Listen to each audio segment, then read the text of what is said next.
नमस्कार, मैं हूं रजनीकांत और आप देख रहे हैं साथ आप सभी का बहुत बहुत स्वागत है। बिहार की सुर्खियों पर नजर डालते हैं और चलते हैं। आज रिशु श्री के साथ हम लोग गोता लगाते हैं उनकी खबरों में।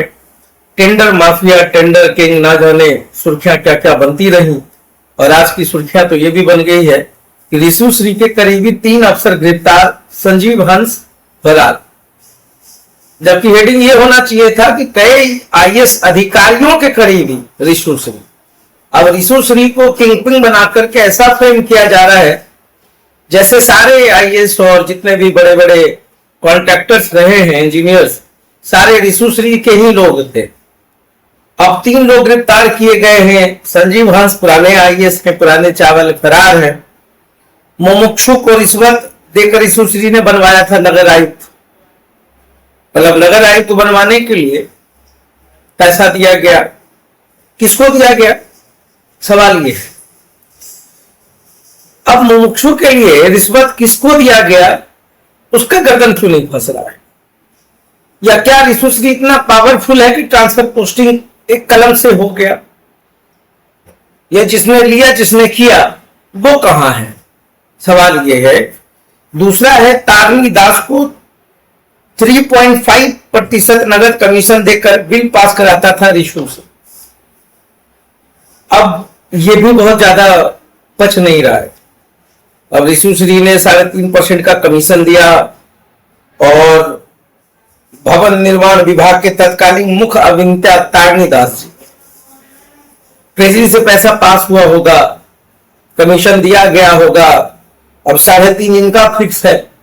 अब पता नहीं है और किनका फिक्स होगा। मगर चलिए, इनको भी गिरफ्तार कर लिया गया। बिहार सरकार के लिए, पुलिस के लिए कितनी बड़ी उपलब्धि है। तीसरे हैं उमेश सिंह। इनको 1% का कमीशन मिलता था। ये है नगर विकास एवं आवास विभाग के कार्यपालक अभियंता और गुटकों के भी। मतलब अब एक बात तो तय है कि बिहार में जो काम होते हैं वो बिना कमीशन का नहीं होता है। ये तमाम जो बड़े बड़े ठेकेदार जो पेटी कॉन्ट्रैक्टर्स को लाते हैं। अब रिशु श्री ने धंधा किया, प्योर बिजनेस किया, प्योर लाइजनिंग का काम किया। आईएएस के करीब गए और ये आईएएस जो है चंद 10 लाख 20 लाख में बिक गए। यूपीएससी की तैयारी किस लिए किए थे नहीं पता। क्या इनकी सैलरी इतनी कम थी कि खाने के लिए मोहताजगी थी, नहीं पता। विदेश अपने पैसे से नहीं जा सकते थे, ये भी समझ में नहीं आता है। मगर ये पूरा खेल हो गया। और जो गिरफ्तार संजीव हंस की गिरफ्तारी के लिए इतना तेज है, आखिर अभिलाषा शर्मा और एक और आईएएस जो सस्पेंड हुए हैं उन पे एफआईआर अभी तक नहीं हुई। पंकज दराज का अलग प्ली है, 2025 के मई का केस है और कार्रवाई 2026 में होती है। और इस सवाल का भी जवाब सरकार को देना चाहिए। ये 10 लाख 5 लाख का 5 पेटी का आम, ये बिहार में अजीब स्थितियां है। और फिर बात होती है जीरो टॉलरेंस। तो जीरो टॉलरेंस की नीति किस सरकार में थी और किस सरकार में रिशु श्री पैदा हुआ? ऐसा तो नहीं है कि रिशु श्री एक अकेला लाइजनर है पूरे बिहार में। अब तो एक बात तो स्पष्ट हो गई ना भाई, कमीशन का खेल है तो सड़क अच्छी मिलेगी नहीं। नल जल योजना पे भी ग्रहण लगा। कुल मिलाकर के भ्रष्टाचार का पैर इतना मजबूत है बिहार में कि यही कारण है कि सड़कों की दशा, योजनाओं की दशा जो है खराब रहती है। आप चीखते रहिए, चिल्लाते रहिए, आपका गला फट जाएगा, मगर आपके कंप्लेन पर कोई सुनने वाला नहीं है। और ये इसलिए नहीं सुनेंगे क्योंकि कमीशन है। जो कमीशन की बात कही जा रही है, मैं नहीं कर रहा हूं, मेरे कोई आरोप नहीं है। मैं तो रिशु श्री को मैं जानता भी नहीं, बस अचानक अखबारों ने बता दिया कि रिशु श्री कौन है, टेंडर किंग है। आप सोचिए कि आईएएस पूरी लॉबी उसके पॉकेट में चल रही थी। मतलब पूरी लॉबी का मतलब जो इसमें इन्वॉल्व है। ईमानदारों की हम बात नहीं कर रहे हैं। तो एक बंदा कैसे नचा सकता भाई?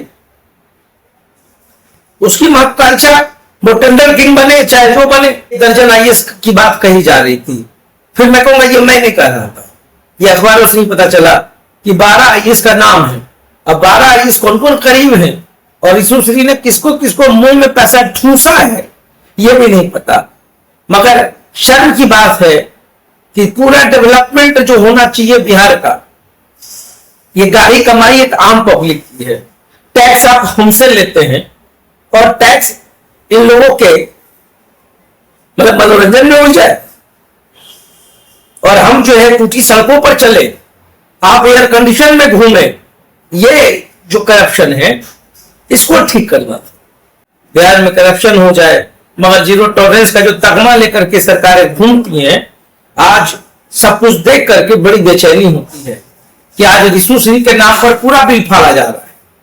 मगर रिशुश्री ने अपने बिजनेस को लेकर के जिन जिन आईएएस ने साठगांठ करा, जिनकी पत्नियों ने जेवर पहना, जिनके बच्चों ने विदेश यात्रा कर ली, मेरे ख्याल से इस आखिरी व्यक्ति तक सरकार को पहुंचना चाहिए कि रिशुश्री को किसने पनाह दिया, इसके ऊपर का आदमी कौन है, किसने रिशुश्री को टेंडर माफिया बनाया, और आखिर ऐसा रिशुश्री में कौन सा ताबीज था जो उसने ऐसे दिखाया और सारे आईएएस नाचने लगे। क्या था? क्या मंत्री को नहीं पता, विभाग को नहीं पता, सरकार को नहीं पता? ये ऐसा मान ही नहीं सकते हैं कि सरकार को क्लीन चिट दे दिया जाए। मगर चलिए, ये जो हेडिंग सजा है रिशुश्री के करीबी, हालांकि थोड़ा उल्टा होना चाहिए था कि आईएएस लॉबी के करीबी रिशुश्री, तो थोड़ा जस्टिस दिखता। अब बलि का बकरा कौन बनेगा, कौन भागेगा? संजीव हंस, तमाम लोग, हम लोग तो कभी सुनते थे बचपन में आईएएस का मतलब बहुत रिस्पॉन्सिबिलिटीज होता था। अब तो आईएएस का औकात 5-10 लाख रुपया आम वाला पेटी समझ में आने लगा है कुछ लोगों का। बाकी मैं फिर कहूंगा कि अधिकांश लोग बहुत अच्छे हैं, अधिकांश आईएएस बहुत अच्छे हैं, डीएम बहुत अच्छे हैं, बहुत अच्छा काम कर रहे हैं, मगर जो 5-5 पेटी आम में बिक गया उसका हम क्या कहें साहब। तो चलिए, अभी रिशुश्री की कहानी आगे जारी रहेगी, देखते रहिए साथ। बहुत बहुत धन्यवाद।